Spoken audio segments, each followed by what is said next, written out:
Do you know what a newspaper is? Do you read the newspaper?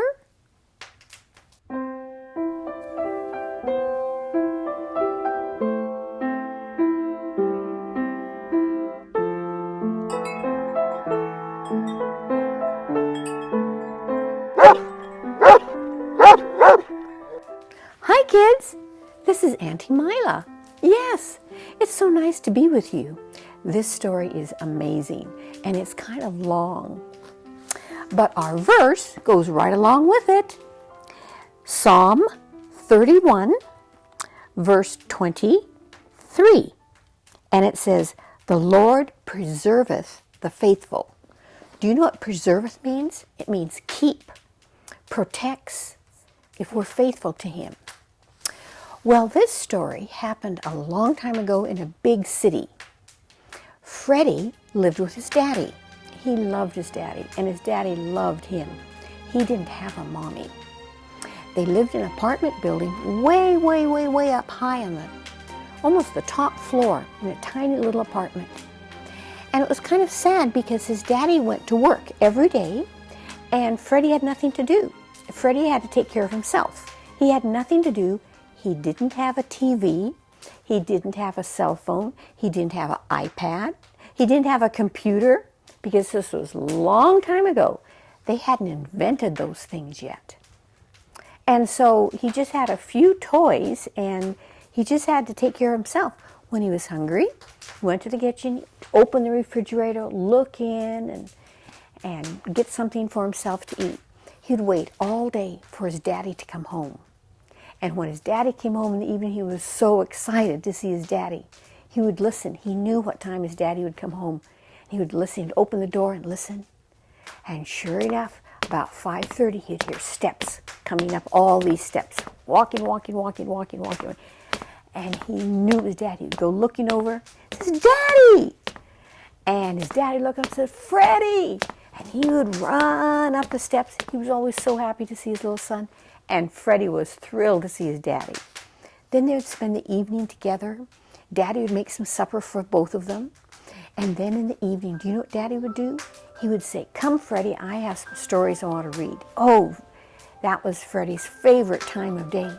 He'd sit in his daddy's lap or sit beside his daddy, and his daddy would go and get the Bible and open up, and he would read all kinds of stories, exciting stories for Freddie about David, little David, and big Goliath. And do you like that story? And then he would read stories about the 3 Hebrews that were thrown into the fire and they weren't burned, and not even their hair burned. They didn't even smell like smoke. And so he would read these stories, and then he would read about heaven, and Freddie would say, "Oh, Daddy, heaven sounds like a wonderful place." Daddy said, "It is." And he would talk all about how beautiful heaven was. Beautiful, beautiful green grass and flowers and birds in the trees that would sing to you. Freddie thought heaven would be a pretty nice place to go. Well, one day, Daddy came home and said, "Freddie, let's go for a walk." Oh, Freddie thought that's a good idea because Freddie had to stay in the apartment all day, every day. And so after supper, they walked down all the stairs, down, and they went for a walk. And they walked for a long ways. They walked kind of out of town a little bit and walked out, and Freddie said, "Oh, Daddy, look at that green grass. I want to play on it." Daddy said, "Oh, no, that belongs to someone else. And they keep it real nice. They mow it real pretty. And look at those flowers. Oh, they're beautiful." Freddie was just so amazed that some houses had a lawn all around their house. And so Daddy said, "Come on, Freddie, let's keep going." And they go walk. They walked for a long time. Then they saw some more houses with beautiful green grass. He said, "Daddy, are you sure I can't just play there just a little bit?" Daddy said, "Oh, no. That's somebody else's yard, and we don't play in somebody else's yard." Freddie said, "Oh, okay." And they walked on and on and on. Then Daddy said, "Well, I think it's time to walk back." And so they walked back for their exercise. And Freddie loved to look at those houses with pretty green grass around them. and flowers. He said, oh, that's so pretty. And so they walked back up the stairs, way, way up to the top, and they went to bed. Well, the next day was the same day, same time, same thing. The next day was repeated. Daddy had to go to work, say goodbye, Freddie. I'll be back tonight. So Freddie was very, very lonely. One day, Daddy came home and he says, oh, I don't feel very good. He says, we can't go for a walk tonight, Freddie. I don't feel very good. So he made a little bit of supper and then he lay down and his head hurt and he was hot. And Daddy just said, I've got to go to bed early. And Freddie felt really bad that Daddy couldn't read him any stories because Daddy was sick. The next morning he woke up and Daddy was worse. He was hot. He couldn't go to work. And Freddie said, oh, I'm glad Daddy doesn't have to go to work. But Daddy is sick. I feel sorry for Daddy. And Daddy said, oh yeah, I'm really sick. He says, Freddie, could you bring me a drink of water? Freddie said, yes. He went and got a glass of water and brought it to his daddy. His daddy drank a little bit. Well, Daddy didn't get well. The next day he was still sick. The next day he was still sick. The next day he was still sick. For about 5 days in a row, Daddy couldn't go to work. He was just so sick. He just lay in bed. And Freddie would go in and sit by his bed, his daddy's bed. And his daddy would say, oh, I'm sorry. I'm so sick, he said. And Freddie had to make his own meals because Daddy was too sick to make his meals. Well, after quite a few days, something very sad happened.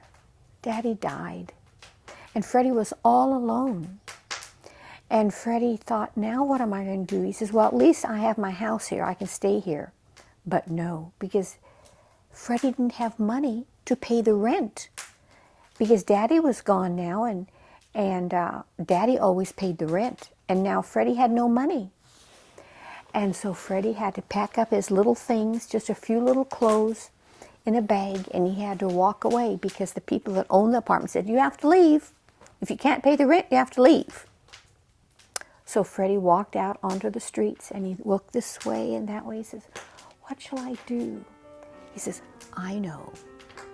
I can sell newspapers. I know there are newspaper boys that sell newspapers.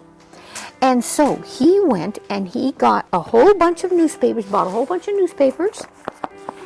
And a newspaper is a paper that you buy, and it has all about the news in it. It tells you what's happening, so you can read it, you see. Then you know what's happening.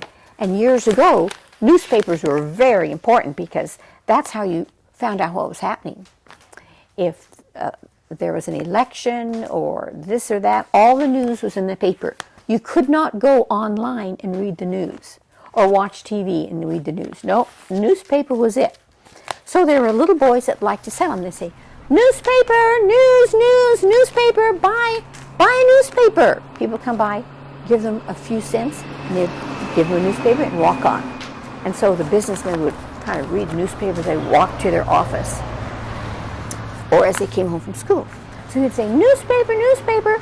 So then he'd get the money, and he had some money to eat with, and he saved some money to buy more newspapers for the next day.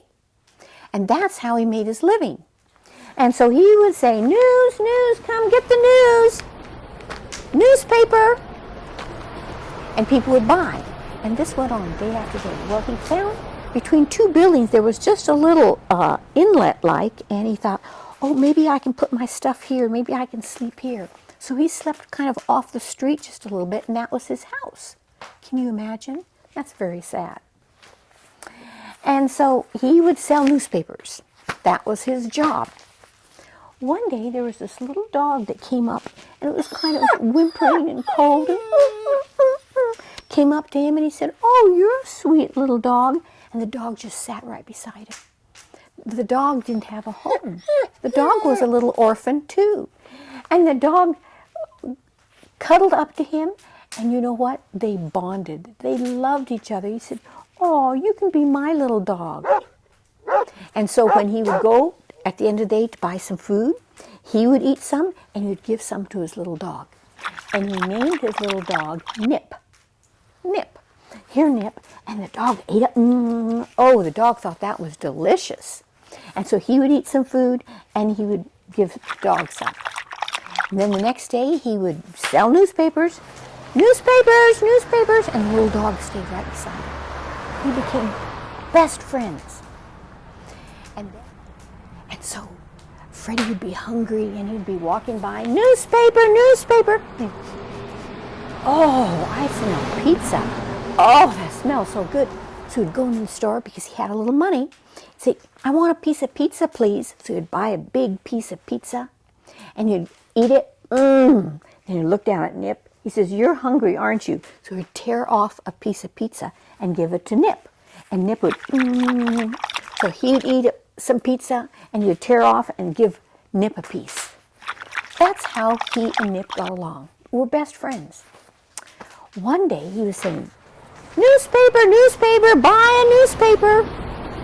And a lady came by in a fancy car and she rolled the window down and says, I'll take a newspaper, little boy. So, oh, yes. And he gave her a newspaper and she got a purse out and got the money out and gave it to him. And she drove off. But he looked and she dropped her purse out of the car and drove on. So he went running after her. He picked up the purse. He said, this is her purse. And he went running after the car. And then the car saw him coming and slowed down. He went, he was just out of breath. He says, here's your purse, ma'am. You dropped it. And the lady looked at him and said, well, I guess I did drop it. Thank you very much.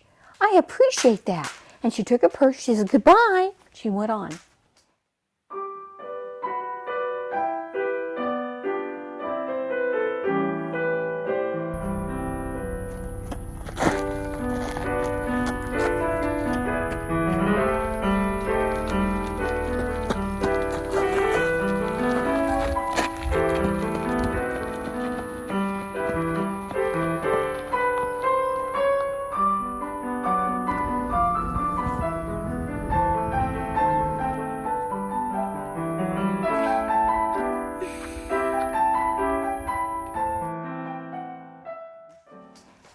Lady in the fancy car started thinking. That was a little newsboy. He was very poor. He could have kept my purse. I had money in my purse, lots of money in my purse. He could have kept it, and he could have had money. He could have bought this and bought that, but he came and gave it to me. Well, she drove home to her fancy house, parked the car, and went inside. And she kept thinking about that little boy. When she went to bed that night, she kept thinking about the little boy. The next day, she kept thinking about that little boy. He was an honest little boy, and I bet he doesn't have a home. So she went back. The next day, she said, I'm going to go look for that little boy again. Next day, sure enough, Freddie saw this big car come up and thought, oh, that's that car where the lady lost her purse. He said, newspaper. And she said, yes, I'll buy a newspaper. And she took it and said, what is your name? And he told her, Freddie Smith. And she says, oh. She drove on. And she went to the authorities and she said, I want to adopt Freddie Smith. They said, you do? Yes. And she found out that his daddy had died. He didn't have a mommy. His daddy had died. He was all by himself in the world. And so she wrote out all the papers. She paid the fees. And every day she'd go by and buy a paper from little Freddie. When all the papers were worked out, she came back by and she parked off the side of the road and she got out and said, how many papers do you have? He says, I don't know. 1, 2, 3, 4, 5, 6. Did you want to buy one? Well, how many do you have? I have 12 newspapers. She says, I'll buy all of them. He said, you will? All the newspapers? All 12? She says, yes. Here's the money, and I'll take them. So she took them. And then she said, and now I want to take you home with me. He said, me? Home with you? Yes, just jump in the back seat. He says, oh, but I can't go. I have Nip, my dog, and we're best friends, and I just couldn't leave him here on the street by himself. She says, tell Nip to jump in. Really? He might make your car dirty. Oh, don't worry about that. Have Nip jump in. So Nip, he called Nip. Nip, come here. He jumped in with Freddie. They closed the door. And then the lady turned to him and said, I'm going to adopt you. He said, you are? She says, yes, you're going to be my little boy and I'm going to be your mom. He said, really? She says, yes, let me take you home. And so she drove home, drove out of the city, out into the country, around this road, and she drove up this little driveway up on top, and she opened the door and she said, welcome home to your new home. And he looked around and everything was so beautiful, green grass everywhere, big trees, flowers. And do you know what he said? He said,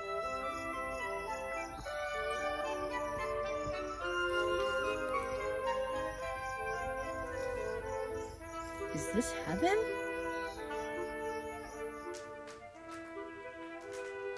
that's what he said.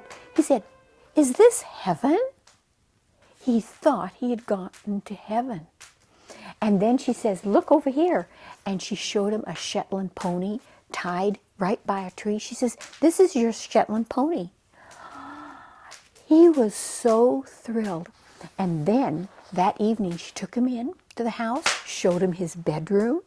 And this was a big, beautiful house. Showed him his bedroom and showed him the kitchen, the living room, showed him all around. And then she said, let's eat supper. And the maid had made a beautiful supper. They sat down and had a nice supper. After supper, before he went to bed, she said, I was impressed to adopt you because you were so honest. And then she read the Bible to him and about heaven. And she says, you know, when Jesus comes, he's going to wake your daddy up and you'll be able to have your daddy again. Until then, I'm going to be your mommy and take care of you. He said, thank you so much. Isn't that a sweet story about the little newspaper boy? Yes, he had a good life. He had a good mommy. I want to pray. Dear Jesus, thank you so much for taking care of Freddie. You preserved him, Lord. You gave him a beautiful home with a beautiful lawn. And Lord, he's going to see his daddy someday, real soon. Thank you so much for always being faithful to us. For Jesus' sake, amen. Thank you for coming by.